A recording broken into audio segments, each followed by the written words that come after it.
Dalam nama Bapa dan Putra dan Roh Kudus, Tuhan bersamamu. Suster, frater, Bapak, Ibu, dan saudara-saudari yang terkasih dalam Kristus, hari ini kita diajak oleh Tuhan untuk menyadari betapa kita ini di hadapannya bukanlah siapa-siapa. Akan tetapi dalam hidup ini kita seringkali tak sadar siapa diri kita di hadapan Allah. Menyadari segala kelemahan, kerapuan, dan keberdosan kita, marilah kita menundukkan kepala. Kita mengakui dan menyesali bahwa kita telah berdosa supaya layak merayakan peristiwa penyelamatan ini. Tuhan Yesus Kristus, Engkau diutus untuk menyembuhkan orang yang remuk redam hatinya. Tuhan, kasihanilah kami. Tuhan, kasihanilah kami. Engkau datang untuk memanggil orang yang berdosa. Kristus, kasihanilah kami. Kristus, kasihanilah kami. Engkau duduk di sebelah kanan Bapa sebagai pengantara kami. Tuhan, kasihanilah kami. Tuhan, kasihanilah kami. Semoga Allah yang Maha Kuasa mengasihani kita, mengampuni dosa kita, dan menghantar kita ke hidup yang kekal. Amin.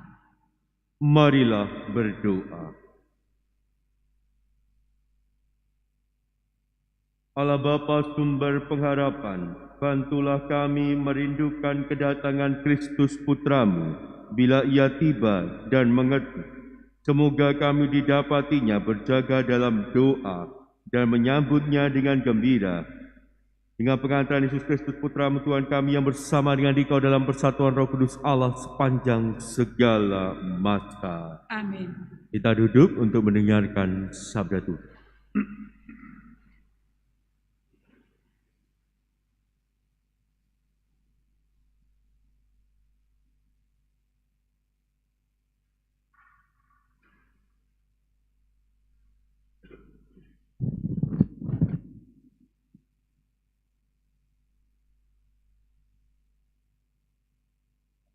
Bacaan dari kitab Yesaya. Inilah firman yang dinyatakan kepada Yesaya, putra Amos, tentang Yehuda dan Yerusalem. Pada hari-hari yang terakhir akan terjadi hal-hal ini. Gunung tempat rumah Tuhan akan berdiri tegak di atas gunung-gunung dan menjulang tinggi di atas bukit-bukit. Segala bangsa akan berduyun-duyun ke sana, dan banyak suku bangsa akan pergi serta berkata, "Mari kita naik ke gunung Tuhan, ke rumah Allah Yakub, supaya Ia mengajar kita tentang jalan-jalannya, dan supaya kita berjalan menempuh jalan itu. Sebab dari Sion akan keluar pengajaran, dan dari Yerusalem akan keluar sabda Tuhan. Tuhan akan menjadi hakim antara bangsa-bangsa dan akan menjadi wasit bagi banyak suku bangsa. Maka mereka akan menempa pedang-pedangnya menjadi mata bajak dan tombak-tombaknya menjadi pisau pemangkas. Bangsa yang satu tidak akan lagi mengangkat pedang terhadap bangsa yang lain, dan mereka tidak akan lagi berlatih perang. Hai kaum keturunan Yakub, mari kita berjalan di dalam terang Tuhan." Demikianlah sabda Tuhan.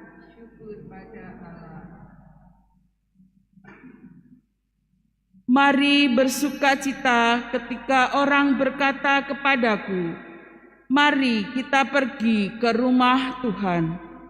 Aku berkata, mari kita pergi ke rumah Tuhan.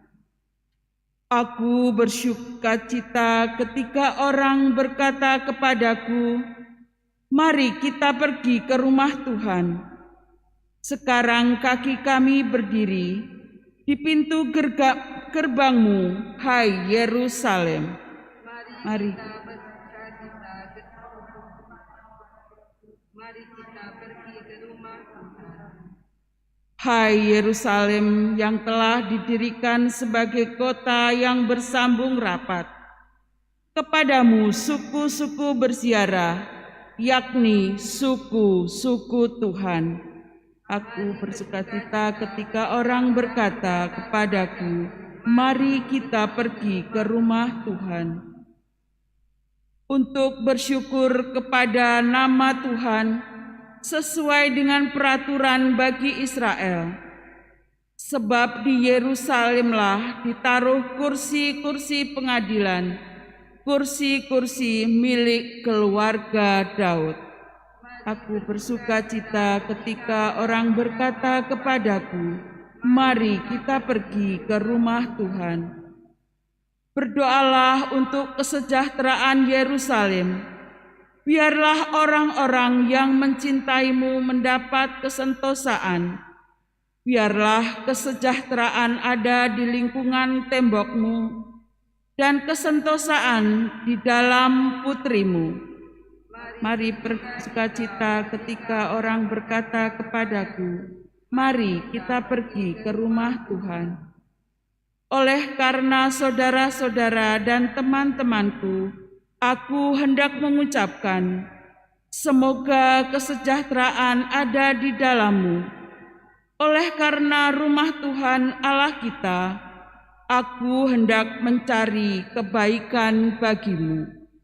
Mari bersukacita ketika orang berkata kepadaku, mari kita pergi ke rumah Tuhan. Haleluya, haleluya, haleluya, haleluya, haleluya,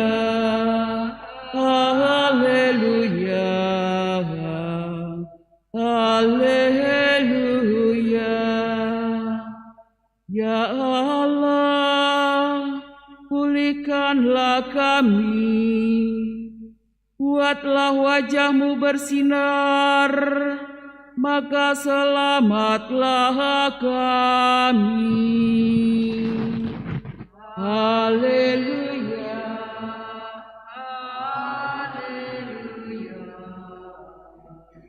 haleluya. Tuhan bersamamu.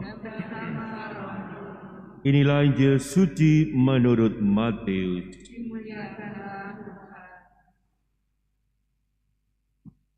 Pada waktu itu Yesus masuk ke kota Kapernaum.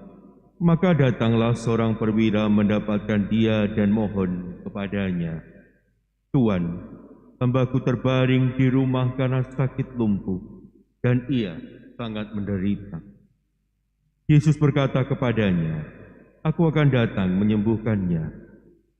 Tetapi perwira itu menjawab, Tuan, aku tidak layak menerima Tuan di dalam rumahku. Katakan saja sepatah kata, maka hambaku itu akan sembuh. Sebab aku sendiri seorang bawahan, dan di bawahku ada pula prajurit. Jika aku berkata kepada salah seorang prajurit itu pergi, maka ia pergi. Dan kepada seorang lain datang, maka ia datang. Ataupun kepada hambaku kerjakan ini, maka ia mengerjakannya. Mendengar hal itu heranlah Yesus. Maka ia berkata kepada mereka yang mengikutinya, aku berkata kepadamu, sesungguhnya iman sebesar ini tidak pernah kujumpai pada seorang pun di antara orang Israel. Aku berkata kepadamu, banyak orang akan datang dari timur dan barat dan duduk makan bersama dengan Abraham, Ishak, dan Yakub di dalam kerajaan surga. Demikianlah sabda Tuhan. Terpujilah Kristus. Suster, frater, Bapak, Ibu, dan saudara-saudari yang terkasih dalam Kristus, kalau kita melihat dalam hidup kita ini terjadi banyak sekali pergeseran nilai dan makna. Salah satu nilai yang bergeser adalah nilai kesopanan. Kalau dalam bahasa Jawa itu ada istilah unggah-ungguh. Kita bisa melihat hari-hari ini bagaimana sikap anak-anak itu terhadap orang tua. Murid kepada gurunya. Dulu itu kalau murid ketemu guru ya selamat pagi. Kalau sekarang, woi, Pak, apa? Piye kabare, Bro? Orang sudah mulai bergeser maknanya tentang nilai kesopanan, tentang nilai unggah-ungguh dalam tradisi Jawa. Dan inilah yang terjadi juga tanpa sadar dalam hidup kita. Nilai ini juga bergeser ketika kita berjumpa dengan Tuhan. Kita lupa siapa diri kita di hadapan Allah. Maka hari ini kita diajarkan sebuah kerendahan hati, sehingga kita tahu menempatkan posisi diri kita, siapa diri kita di hadapan Allah dalam diri perwira yang ingin mendapatkan kesembuhan bagi hambanya. Ketika Tuhan mengabulkan harapan, ia dengan rendah hati menyadari bahwa dirinya tak pantas di hadapan Allah. Maka ia mengatakan dengan jelas dalam bacaan Injil tadi, Tuhan, aku tidak layak menerima Tuhan di dalam rumahku. Katakan saja sepatah kata, maka hambaku itu akan sembuh. Inilah hendaknya yang harusnya kita miliki dalam hidup kita.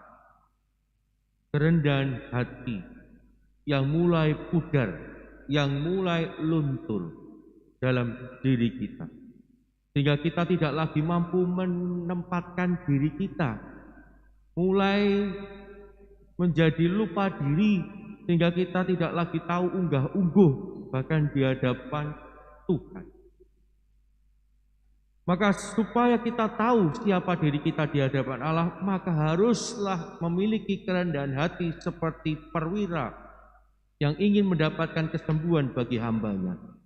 Kunci dari unggah-ungguh, tahu menempatkan diri di hadapan Allah adalah kerendahan hati.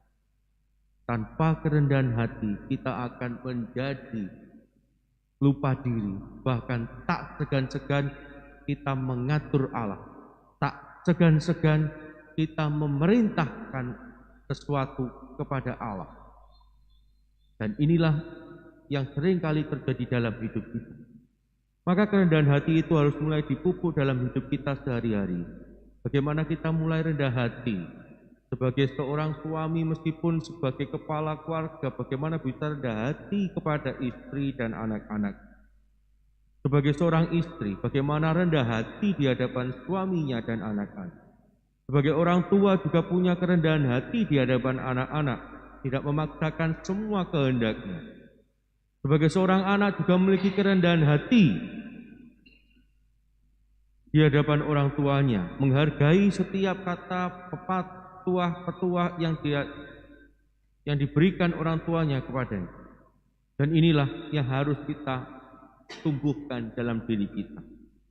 Ketika kita mulai memiliki kerendahan hati dalam hidup kita, maka kita akan tahu bagaimana kita harus bersikap, bagaimana kita harus bertindak di hadapan Allah. Dan ketika kita tahu siapa diri kita seperti halnya yang dilakukan oleh seorang perwira dalam bacaan Injil tadi, maka kita akan mengalami kemuliaan, mengalami apa yang dijanjikan Tuhan dalam hidup kita. Berkat Allah melimpah dalam kehidupan kita.